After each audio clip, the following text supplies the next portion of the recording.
बड़ी जानकारी आपको दे दें, हिस्ट्री शीटर की पीट पीट करके हत्या कर दी गई है। रतनगढ़ के दिलसुख गोदारा की पीट करके हत्या की गई है। आपको बता दें कि जन्मदिन के पार्टी के दौरान झगड़ा हुआ था। लाठी सरियों से दिलसुख गोदारा की पिटाई की गई है और अस्पताल में चिकित्सकों ने मृत घोषित किया। तो रतनगढ़ से ये जानकारी, जहां पर हिस्ट्री शीटर की पीट पीट करके हत्या की गई है, इस वक्त की आपको बड़ी जानकारी दे रहे हैं। रतनगढ़ के दिलसुख गोदारा की पीट पीट करके हत्या कर दी गई है। ज्यादा जानकारी के लिए संवाददाता मनोज हमारे साथ फोन लाइन पर जुड़ चुके हैं। मनोज, हिस्ट्री शीटर की पीट पीट करके यहां पर हत्या की गई है और देखिए रतनगढ़ के दिलसुख गोदारा की पीट करके हत्या हुई है, क्या अपडेट? इस वक्त की बड़ी जानकारी देखिए, हिस्ट्री शीटर की पीट पीट करके हत्या का ये पूरा मामला है। लाठी सरियों से पीटा गया है और अस्पताल में चिकित्सकों ने मृत घोषित कर दिया है। तो उदयपुर से बड़ी जानकारी आपको दे दें, अंजना के ठिकानों पर आईटी की रेड। आज सुबह फिर से शुरू हुई आईटी की कार्रवाई। आपको बता दें कि आयकर विभाग के अधिकारी ठिकानों पर मौजूद हैं। देर रात तक ठिकानों पर आईटी की कार्रवाई चली है। सुखाड़िया सर्कल में चेतक एंटरप्राइज पर एक्शन हो रहा है। इस वक्त की बड़ी जानकारी उदयपुर से आपको दे रहे हैं। आज सुबह देखिए एक बार फिर से आईटी की जो कार्रवाई है वो देखने को मिली है। अंजना के ठिकानों पर आईटी की रेड चल रही है। कल भी हमने आपको तस्वीरें दिखाई थी जिसमें अंजना के ठिकानों पर आईटी की टीम पहुंची थी और आज एक बार फिर से सुबह से ही जो कार्रवाई है वो देखने को मिल रही है। तो लगातार आईटी की टीम अब कार्रवाई करती हुई नजर आ रही है। आयकर विभाग के अधिकारी ठिकानों पर मौजूद है और एक बार फिर से देखिए अब ये कार्रवाई शुरू कर दी गई है। देर रात तक ठिकानों पर आईटी की कार्रवाई चली है। सुखाड़िया सर्कल में चेतक एंटरप्राइज पर ये एक्शन लिया जा रहा है।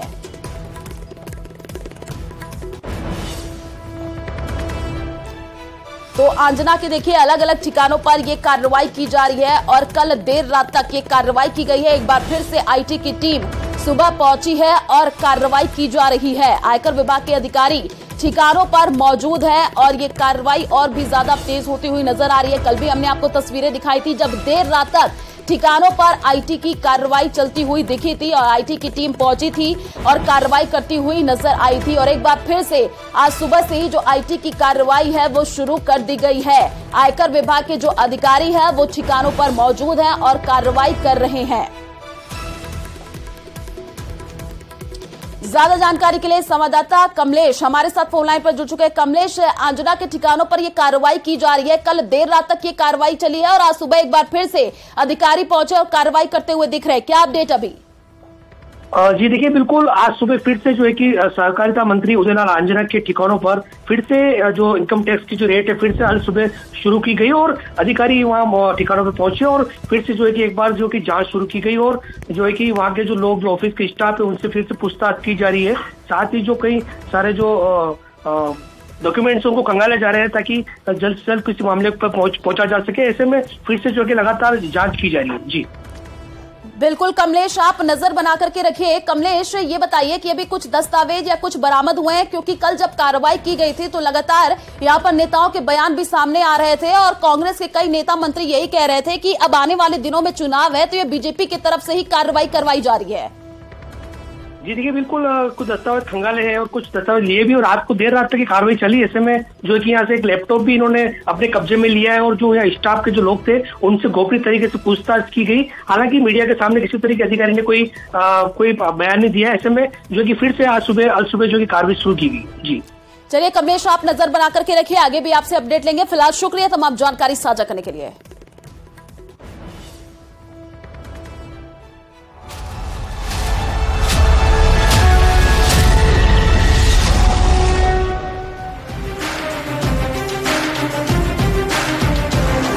राजस्थान कांग्रेस से जुड़ी हुई बड़ी जानकारी आपको दे दें, कांग्रेस की चौथी लिस्ट की कवायद तेज हो चुकी है। आज होगी कांग्रेस स्क्रीनिंग कमेटी की बैठक। काफी महत्वपूर्ण ये बैठक होने वाली है।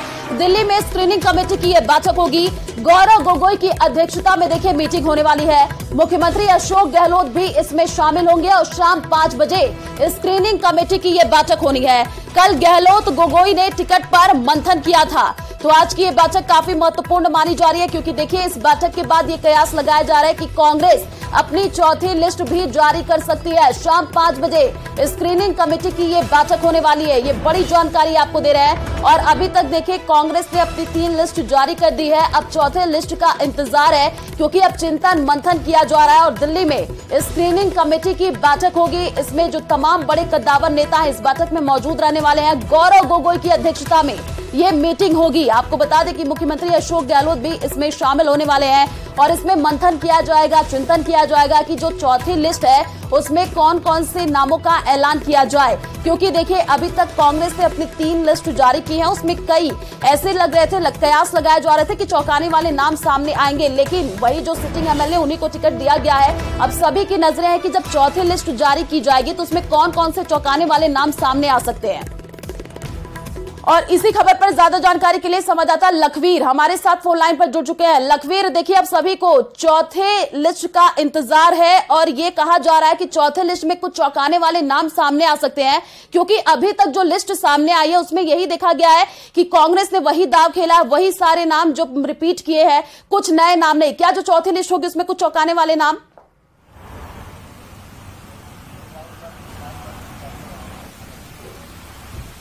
जी देखिए, चौथी लिस्ट का काउंटडाउन शुरू हो गया है, क्योंकि आज कांग्रेस पार्टी की स्क्रीनिंग कमेटी की बैठक है जिसकी अध्यक्षता गौरव गोगोई करेंगे। इस बैठक में तमाम प्रदेश के आला नेता मौजूद रहेंगे और चीफ ऑब्जर्वर मधुसूदन मिस्त्री भी इस बैठक में शिरकत करेंगे। आज की बैठक उन 105 सीटों पर 18 अक्टूबर की बैठक।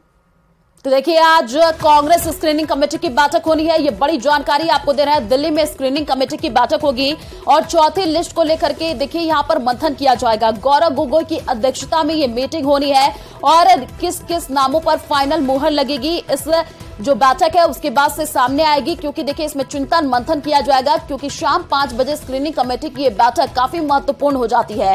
और अभी तक कांग्रेस ने 3 लिस्ट जारी की है, जिसमें अगर देखा जाए तो कोई चौंकाने वाले नाम सामने नहीं आए हैं और सभी को इंतजार है कि कांग्रेस जब अपनी चौथी लिस्ट जारी करेगी तो क्या उसमें कुछ चौंकाने वाले नाम सामने आ सकते हैं, क्योंकि वही पुराने जो नाम है उन्हीं को रिपीट अब कांग्रेस करती हुई नजर आ रही है। लगातार कांग्रेस की तरफ से ये कहा गया कि जिताऊ और टिकाऊ कैंडिडेट को ही टिकट दिया जाएगा और देखिए वही देखने को मिल रहा है। ये भले ही कहा गया हो कांग्रेस की तरफ से कि हम नए और युवाओं को चेहरा बनाएंगे, लेकिन वो जो लिस्ट आई उसमें देखने को नहीं मिल रही है। लेकिन अब चौथे लिस्ट पर सबकी नजरें इसी वजह से टिकी हुई हैं, क्योंकि लगातार ये कहा गया है कि युवाओं को और नए चेहरों को मौका दिया जाएगा। अब देखना दिलचस्प होगा कि चौथी जो लिस्ट आएगी उसमें कौन कौन से बड़े चौंकाने वाले नाम सामने आ सकते हैं। तो देखिए चौथी लिस्ट का जो काउंटडाउन है वो शुरू हो चुका है और आज स्क्रीनिंग कमेटी की देखिए ये बैठक काफी महत्वपूर्ण मानी जा रही है। दिल्ली में स्क्रीनिंग कमेटी की ये बैठक होगी जिसमें कांग्रेस के वो तमाम बड़े कद्दावर नेता यहां पर बैठक में मौजूद रहने वाले हैं। चिंतन मंथन किया जाएगा। और ज्यादा जानकारी के लिए संवाददाता बाबूलाल हमारे साथ फोन लाइन पर जुड़ चुके हैं। बाबूलाल, देखिए चौथे लिस्ट का भी काउंटडाउन शुरू हो चुका है और जो अभी तक लिस्ट सामने आई है उसमें कोई चौंकाने वाले नाम सामने नहीं आए हैं। ये कहा जा रहा है कि जो चौथी लिस्ट होगी उसमें कई चौंकाने वाले नाम सामने आ सकते हैं। क्या जानकारी अभी? जी देखिए, कांग्रेस में असली संघर्ष तो अब जो है वो नेताओं के समर्थकों के बीच में छिड़ा हुआ है। सचिन पायलट और अशोक गहलोत के जो अपने अपने समर्थक हैं, जो पिछली मर्तबा चुनाव जीते थे, हारे थे, अब उनमें से किसको टिकट मिलता है इस पर सबकी निगाहें टिकी हुई हैं। जयपुर ग्रामीण की सीटें हैं, जैसे कि शाहपुर आए, वहां से कांग्रेस के टिकट पे जो चुनाव लड़े थे मनीष यादव, और जो निर्दलीय जीत के आए थे आलोक बेनीवाल, तो आलोक बेनीवाल ने सरकार को समर्थन दिया, वो अशोक गहलोत की पसंद है। तो आज भी मनीष यादव को उम्मीद है कि सचिन पायलट को टिकट दिला देंगे। इसके अलावा खंडेला की सीट है जहां पर सुभाष मील ने कांग्रेस के टिकट पर चुनाव लड़ा था, वो सचिन पायलट के नजदीकी हैं। तो उनके सामने जो चुनाव जीत करके आए थे निर्दलीय महादेव सिंह खंडेला, वो अशोक गहलोत की पसंद है। तो अब वहां पर भी बड़ी मुश्किलें आ रही हैं। बहुत सारी सीटें हैं। नागौर में ज्योति मिर्धा के सामने किसको उतारा जाए। इसके अलावा पूर्वी राजस्थान में बहुत सारी सीटें अभी तक जो है तय नहीं हो पाई हैं। कोटा में शांति धारीवाल का टिकट अभी भी जो है फंसा हुआ है। इसके अलावा बाबूलाल आप बने रहिए हमारे साथ। लखवीर भी हमारे साथ लाइव जुड़े हुए हैं, उन्हीं का रुख कर लेते हैं। लखवीर, देखिए स्क्रीनिंग कमेटी की बैठक काफी महत्वपूर्ण हो जाती है, अभी क्या हलचल देखने को मिल रही है और ये कहा जा रहा है कि इस बैठक के बाद से चौथी लिस्ट भी कांग्रेस जारी कर सकती है?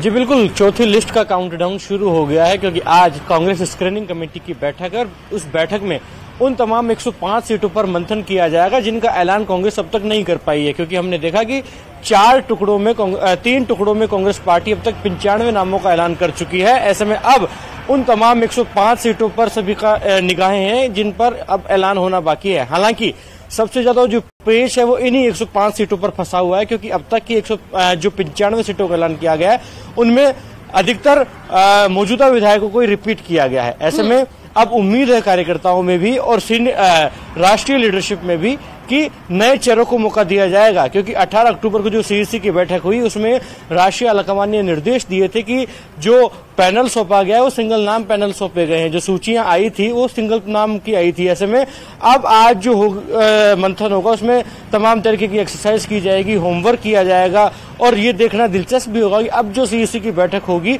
उसमें क्या सिंगल नामों के पैनल एक बार फिर से सौंपे जाते हैं या फिर दो नामों के पैनल भी सौंपे जाएंगे, क्योंकि इसका मंथन की कड़ी ही हमने देखी कि कल देर रात को भी मुख्यमंत्री अशोक गहलोत और स्क्रीनिंग कमेटी के चेयरमैन गौरव गोगोई के बीच स्क्रीनिंग कमेटी की बैठक से पहले एक बार फिर कल रात को देर तक मंथन हुआ और उन तमाम 105 सीटों पर ही रणनीति तय की गई कि किन लोगों को टिकट दिया जाए, टिकट वितरण का मसौदा क्या हो, क्योंकि पिछली बार जिस प्रकार से 95 सीटों पर अब तक टिकट दे दिया गया है पिछली बार के मंथन के बाद, तो उनमें अधिकांश विधायकों को ही रिपीट किया गया है। ऐसे में जिस प्रकार से जो बातें की गई थी महिलाओं और युवाओं को प्रतिनिधित्व ज्यादा दिया जाएगा, नए चेहरों को इंट्रोड्यूस किया जाएगा, तो वो क्या इन 105 सीटों में देखने को मिलेगा या नहीं, इस पर फिलहाल सस्पेंस बरकरार है। लेकिन आज का जो मंथन काफी महत्वपूर्ण, क्योंकि उन 105 सीटों पर ही सबसे ज्यादा पेच फंसा हुआ है जिन पर ऐलान फिलहाल पार्टी नहीं कर पाई है। और हमने देखा भी कि किस प्रकार से विरोध की तस्वीरें लगातार एआईसीसी मुख्यालय के बाहर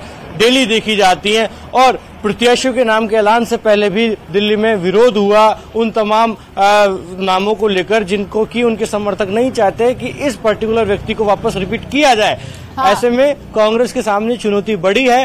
हालांकि लगातार मंथन किया जा रहा है, लगातार फीडबैक जो आया है पार्टी का, क्या उस पर स्क्रूटनी की जाएगी, उसको देखा जाएगा क्या, ये इस पर निगाहें हैं, क्योंकि पार्टी ने अलग अलग प्लेटफॉर्म से फीडबैक करवाया है, सर्वे रिपोर्ट्स मंगवाई हैं, लेकिन अभी तक जो 95 नामों का ऐलान हुआ उसमें उसकी छाप कहीं दिखी नहीं है, क्योंकि राष्ट्रीय नेतृत्व ने भी 2 टूक निर्देश दिए थे प्रदेश इकाई को कि जिन विधायकों की मौजूदा मंत्रियों की रिपोर्ट ठीक नहीं है उनको रिव्यू किया जाए और उनकी जगह नए चेहरों को मौका दिया जाए ताकि सरकार रिपीट हो सके। लगातार कांग्रेस पार्टी ये दावा करती है कि राजस्थान में अशोक गहलोत सरकार के कामों का बोलबाला है और उनके आधार पर हम सरकार रिपीट कर सकते हैं, लेकिन जब तक सत्ता और संगठन परस्पर साथ मिलकर आगे नहीं बढ़ेंगे तो ये पॉसिबल नहीं हो सकता। और इसीलिए कांग्रेस की लीडरशिप ने स्टेट यूनिट को ये कहा भी था कि ज्यादा से ज्यादा जो टिकट है उनको रिव्यू किया जाए, लेकिन जो 95 नाम अब तक घोषित हुए हैं उनमें अधिकतर चेहरे वही हैं जो कि पिछली बार उन्हें टिकट दी गई थी। और राजनीतिक गलियारों में बिल्कुल लखवीर, आप इस खबर पर नजर बना करके रखिए क्योंकि बैठक काफी महत्वपूर्ण हो जाती है। इसके बाद से चौथे लिस्ट पर भी मुहर लगेगी और ये कहा जा रहा है कि जल्दी चौथे लिस्ट भी सामने आ सकती है। शुक्रिया तमाम जानकारी साझा करने के लिए।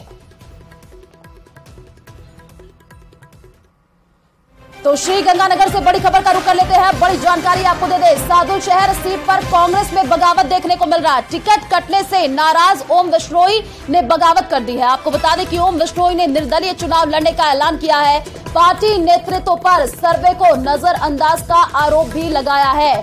इस वक्त की आपको बड़ी जानकारी श्रीगंगानगर से दे रहे हैं। बिश्नोई ने निर्दलीय चुनाव लड़ने का देखें यहां पर ऐलान कर दिया है और साधु शहर सीट पर कांग्रेस में अब बगावत देखने को मिल रही है। ज्यादा जानकारी के लिए संवाददाता अशोक शर्मा हमारे साथ फोन लाइन पर जुड़ चुके हैं। अशोक, देखिए अब कांग्रेस में भी लगातार बगावती सुर देखने को मिल रहा है। टिकट नहीं मिला है बिश्नोई को तो निर्दलीय चुनाव लड़ने का ऐलान कर दिया उन्होंने।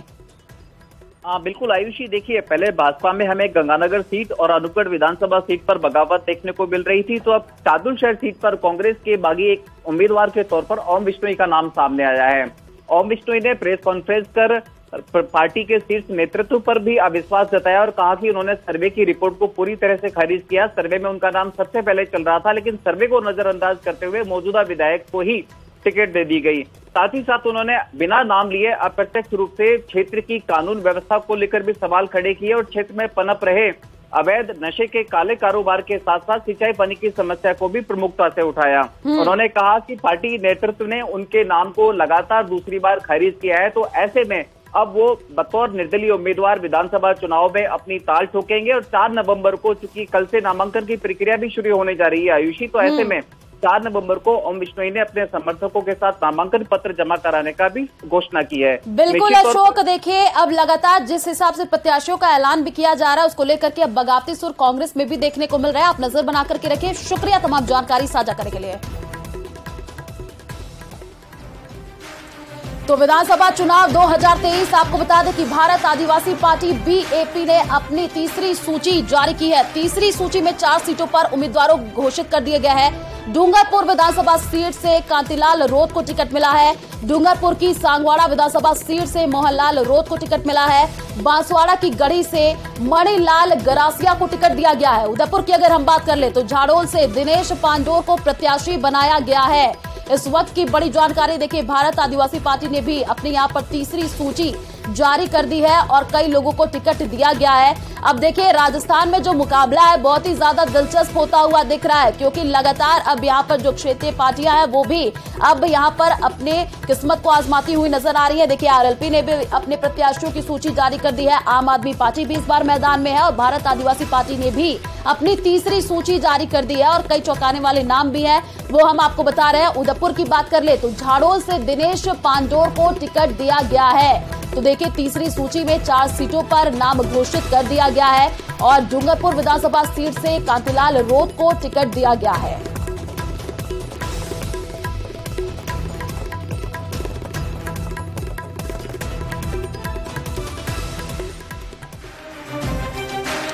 विधानसभा चुनावों से पहले बीजेपी रणनीति के साथ अपने कुनबे को लगातार बढ़ा रही है। पार्टी ने कांग्रेस के कई नेताओं के साथ अन्य दलों से आए नेताओं को बीजेपी की सदस्यता दिलाई है। खास बात यह है कि चुनाव से ऐन पहले ज्वाइन करने वाले नेताओं को बीजेपी टिकट भी दे सकती है। देखिए हमारी ये रिपोर्ट। चुनाव से पहले दल बदलने का खेल, कांग्रेस नेताओं ने थामा बीजेपी का दामन। ज्वाइनिंग के बाद टिकट भी देगी बीजेपी। ये खेल बड़ा सियासी है।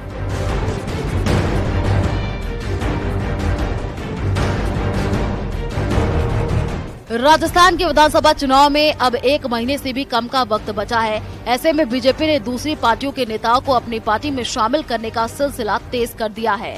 पार्टी के बड़े नेता की मौजूदगी में 6 से ज्यादा नेताओं ने बीजेपी की सदस्यता ली। बीजेपी में शामिल होने वाले नेताओं में ज्योति खंडेलवाल, पूर्व महापौर जयपुर, रविंद्र सिंह भाटी, पूर्व छात्र संघ अध्यक्ष, चंद्रशेखर बैद, पूर्व विधायक, नंदलाल पुनिया, कांग्रेस नेता, सावरमल महरिया, कांग्रेस नेता, जितेंद्र सिंह, कांग्रेस नेता, केसर सिंह शेखावत, पूर्व आईपीएस अधिकारी, भीम सिंह बीका, पूर्व आईपीएस अधिकारी सहित कई लोगों ने पार्टी की सदस्यता ग्रहण की। इतने दिग्गजों के बीच कुछ नाम ऐसे भी हैं जिनकी चर्चा मैदान में उतरने की भी हो रही है। बीजेपी कुछ लोगों को टिकट देकर चुनावी मैदान में उतार सकती है और सबसे पहला नाम है ज्योति खंडेलवाल का। ज्योति खंडेलवाल जयपुर की मेयर रह चुकी हैं। कांग्रेस के टिकट पर लोकसभा चुनाव लड़ चुकी है। पायलट खेमे की मानी जाती है ज्योति खंडेलवाल। कांग्रेस से किशनपोल सीट से दावेदारी कर रही थी। बीजेपी ने किशनपोल सीट से नहीं उतारा है प्रत्याशी। किशनपोल सीट से बीजेपी दे सकती है टिकट। किशनपोल में वैश्य समाज के वोटर्स की अच्छी संख्या है। वहीं दूसरे नंबर पर नाम है रविंद्र सिंह भाटी का। जय नारायण व्यास विश्वविद्यालय के छात्र संघ अध्यक्ष रहे। युवा में रविंद्र सिंह भाटी की अच्छी लोकप्रियता, सोशल मीडिया पर भी काफी फैन फॉलोइंग है। शिव सीट से काफी समय से तैयारी कर रहे हैं। बीजेपी शिव सीट से भाटी को टिकट दे सकती है। पार्टी ज्वाइन करने के मौके पर ज्योति खंडेलवाल और रविंद्र सिंह भाटी ने कहा कि पार्टी जो आदेश देगी वो काम करेंगी। मैंने हमेशा ये प्रयास किया है कि मुझे जो जिम्मेदारी दी जाए उसे मैं पूरी निष्ठा और ईमानदारी के साथ निभाऊं और मैं इसी विश्वास के साथ कि अभी भी मुझे जो जिम्मेदारी मिलेगी उसे पूरी निष्ठा और ईमानदारी के साथ निभाऊंगी। ये भारत रो एक युवा और भारत रो हर युवा देश रे विकास रे वास्ते प्रगति रे वास्ते कटिबद्ध हुए। मैं सब भी माननीय मोदी जी रे नेतृत्व में ना काम करना चाहूँ। जो माननीय मोदी जी रो जो को विजन है वो आगे ले जा और भेड़ो ही भेड़ो आने वाले टाइम रे मीना भारतीय जनता पार्टी री सरकार प्रदेश रे मीना बनने वाली है उहरे वास्ते में दिन रात एक रहा एक मजबूत कार्यकर्ता रह रूप रमीना में सब काम कर। इसके अलावा पूर्व विधायक चंद्रशेखर बैद को भी बीजेपी मैदान में उतार सकती है। चंद्रशेखर बैद के पिता चंदनबल बैद कांग्रेस से 8 बार विधायक और वित्त मंत्री रहे हैं। राजस्थान की राजनीति में एक प्रतिष्ठित नेता के रूप में उनकी पहचान रही है। चंद्रशेखर बैद को पार्टी सरदार शहर से टिकट दे सकती है। वहीं पूर्व विधायक नंदलाल पुनिया को राजगढ़ से बीजेपी टिकट दे सकती है।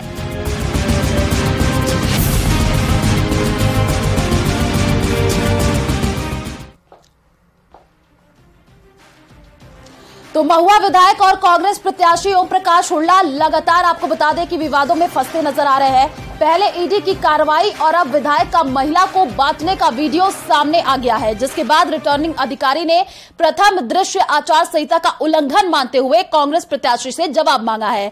दरअसल चुनाव प्रचार के दौरान हुड्डा ने मटकी में पानी लेकर के जा रही एक महिला को एक नोट उसकी मटकी के ऊपर रख दिया। यही नहीं, हुड्डा ने इसके बाद भी एक महिला को पैसे देकर के उनके चरण स्पर्श किए। ऐसे में कांग्रेस प्रत्याशी के विरोधियों ने सोशल मीडिया के जरिए आपत्ति जताते हुए कार्रवाई की मांग रखी है, जिसके बाद आपको बता दें कि ओम प्रकाश हुड्डा को नोटिस देकर के जवाब मांगा गया है। तो देखिए, रिटर्निंग अधिकारी ने नोटिस देकर के अब विधायक से जवाब मांग लिया है। ये वीडियो अब वायरल होता हुआ नजर आ रहा है। देखिए, रुपए बांटते हुए यहां पर विधायक जी नजर आ रहे हैं। ज्यादा जानकारी के लिए संवाददाता आशीष हमारे साथ फोन लाइन पर जुड़ चुके हैं। आशीष, ये वीडियो बहुत ही ज्यादा वायरल हो रहा है। इसमें विधायक जी रुपए बांटते हुए नजर आ रहे हैं, चरण स्पर्श करते हुए नजर आ रहे हैं। क्या अपडेट अभी? बिल्कुल, ये विधायक ओम प्रकाश हुड्डा के वीडियो हैं, जो कांग्रेस प्रत्याशी भी हैं और उन्होंने अपने जो फेसबुक पेज है उस पर ये वीडियो अपलोड किए थे, जिसके बाद में जो उनके विरोधी लोग हैं उन्होंने शिकायत की है और शिकायत के बाद में रिटर्निंग अधिकारी ने नोटिस जारी किए हैं। 3 वीडियो सामने आए हैं, जिसमें पहला वीडियो जिसमें एक मटका लेकर एक महिला जा रही है, उसको नोट उसके मटके के ऊपर रखते हुए नजर आ रहे हैं। दूसरे में कल का वीडियो है जिसमें एक लड़की स्टील के बर्तन में पानी लेकर जा रही है और उसमें भी उनको 500 रुपए का नोट रखा गया है। एक जो महिला सफाई कर्मी है उसको भी चरण स्पर्श करके पैसे देने का वीडियो है। यानी 3 वीडियो सामने आए हैं, जिसमें बताया जा रहा है कि जिसमें एक वीडियो में तो उन्होंने कांग्रेस का गले में दुपट्टा भी लगा रखा है। ऐसे में इसको प्रथम दृष्टया आचार संहिता का उल्लंघन माना जा रहा है और इसके लिए अब बिल्कुल आशीष साहब बने रहिए हमारे साथ। राम प्रकाश शर्मा जो कि बीजेपी विधायक है हमारे साथ जुड़ चुके हैं। सर देखिए, ये जो वीडियो है अब वायरल हो रहा है, इसमें विधायक जी है रुपए बांटते हुए नजर आ रहे हैं और इस वीडियो पर कार्रवाई करने की भी मांग की जा रही है, क्या कहेंगे? देखिए, राजस्थान के अंदर कांग्रेस की सरकार है, ना कानून को मानती है ना संविधान को मानती है और जो आदर्श आचार संहिता है उसका उल्लंघन भी एक जगह नहीं अनेकों जगह देखने को मिलता है। हाँ। राजस्थान सरकार के कई मंत्री और विधायकों के ऊपर संगीन आरोप लगे हैं और अब इंडिपेंडेंट चुनाव जीतकर आने के उपरांत कांग्रेस से टिकट मिलने के बाद जिस तरीके का सोशल मीडिया के ऊपर वीडियो वायरल हो रहा है, मैं चाहूंगा कि जनप्रतिनिधि कोई भी हो उन्हें आदर्श आचार संहिता की पालना करनी चाहिए और प्रशासन को भी, निर्वाचन आयोग को भी गंभीरता से लेना चाहिए और आदर्श आचार संहिता की पालना सभी के लिए अनिवार्य है। बिल्कुल रामलाल जी, देखिए लगातार अब ये वीडियो वायरल हो रहा है और इसको लेकर के अब कार्रवाई की भी मांग की जा रही है, क्योंकि इस वीडियो में साफ साफ दिख रहा है कि ओम प्रकाश हुड्डा यहाँ पर चरण स्पर्श करते हुए नजर आ रहे हैं और वोट देने की भी अपील करते हुए लोगों से नजर आ रहे हैं कि वोट हमें ही दीजिए।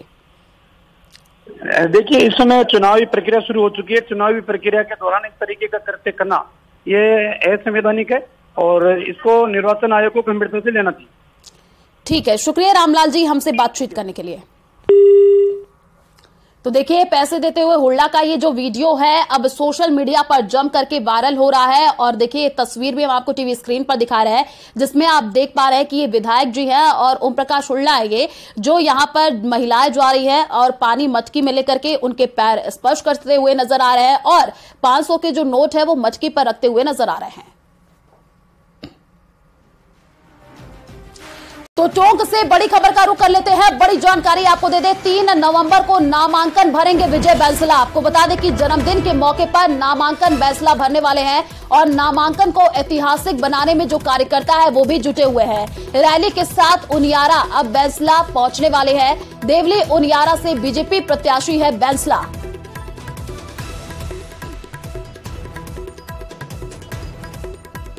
तो टोंक से आपको बड़ी जानकारी दे रहा है देवली उनियारा से बीजेपी प्रत्याशी हैं बैंसला, और देखिए अब 3 नवंबर को नामांकन विजय बैंसला भरने वाले हैं। ये बड़ी अपडेट आपको दे रहा है। जन्मदिन के मौके पर नामांकन बैंसला भरेंगे। तो नामांकन को ऐतिहासिक बनाने में जो कार्यकर्ता है देखिए अब जुटे हुए हैं। रैली के साथ उनियारा विजय बैंसला पहुंचने वाले हैं और अपने जन्मदिन के ही मौके पर देखिए नामांकन भरने वाले हैं। और ज्यादा जानकारी के लिए संवाददाता दौलत हमारे साथ जुड़ चुके हैं। दौलत, 3 नवंबर को नामांकन विजय बैंसला भरने वाले हैं और ये कहा जा रहा है कि उनका जन्मदिन भी है और इसी मौके पर नामांकन भरेंगे। जी बिल्कुल, मैं आपको बताना चाहूंगा कि टोंक जिले की देवली उनियारा विधानसभा क्षेत्र से विजय बैंसला बीजेपी के प्रत्याशी हैं और लंबे समय से यानी काफी समय से वो यहाँ फील्ड में है। 3 नवंबर को नामांकन भरेंगे और बड़ी संख्या में इस नामांकन को ऐतिहासिक बनाने की जो तैयारियां हैं बीजेपी और विजय बैंसला वो लगातार पिछले दिनों से कर रहे हैं। और 3 दिन खास इसलिए चुना गया है कि उनका जन्मदिन है। जन्मदिन को और नामांकन की तारीख को यादगार बनाने के लिए और भारी संख्या में लोगों को जुटाने की कोशिश लगातार की जा रही है। और 3 तारीख को वो दिन होगा जब विजय बैंसला नामांकन करेंगे। उनके सामने जो कांग्रेस के प्रत्याशी हरीश मीणा वो मौजूदा विधायक है कांग्रेस के, वो रहने वाले हैं। ऐसे में विजय बैंसला के सामने बड़ी चुनौती भी है और पहली बार वो विधानसभा चुनाव में आए हैं। बिल्कुल दौलत, आप नजर बना करके रखिए क्योंकि नामांकन को ऐतिहासिक बनाने में जो कार्यकर्ता है वो भी जुटे हुए हैं। आगे भी आपसे अपडेट लेंगे। फिलहाल शुक्रिया तमाम जानकारी साझा करने के लिए। तो चलिए